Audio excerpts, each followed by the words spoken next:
อยู่ทางหน้าทั้งซ้ายและขวาโบกมือทันทีอยากซื้ออันใดให้บอกเพราะว่าลุงงออายส่งทุกทีเอาหัวหอม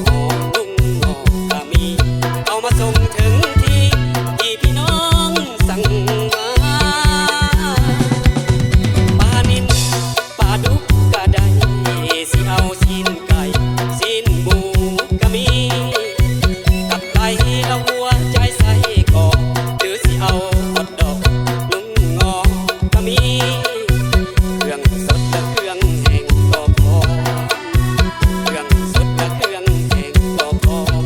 ผักชีผักหอมลุงงอก็ยังมีเบอร์โทรลุงงอกมีให้เบอร์โทรไป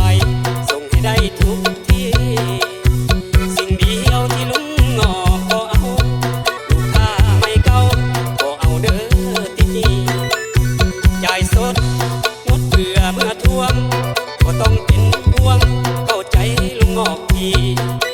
ผู้เสพผู้สาวให้มาซื้อเลือกเอาถ้าเว้าถึกใจที่แถมปากคอให้ฟรีอ่านไหมอยู่มากนี้ลาดก็ไกลตลาดเสิร์นมาแวะถึงก่อน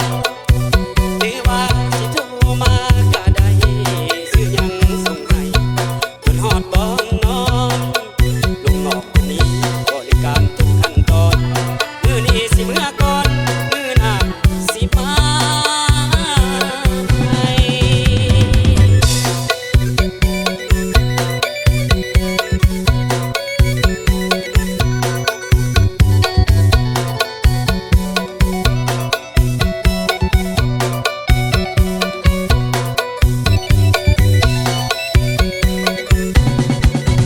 เบอร์โทรลุงงอกมีให้เบอร์โทรไปส่งให้ได้ทุกที่สิ่งเดียวที่ลุงงอกก็เอาลูกค้าไม่เก่าก็เอาเด้อติดหนี้จ่ายสดงดเบื่อเมื่อทวงก็ต้องเป็นห่วงเข้าใจลุงงอกทีผู้เสพผู้สาวให้มาซื้อเลือกเอาถ้าเว้าถึกใจแถมปากคอให้ฟรีอ่านไหมอยู่มากนี้ลาดก็ไกลตลาดเสิร์นมาแวะ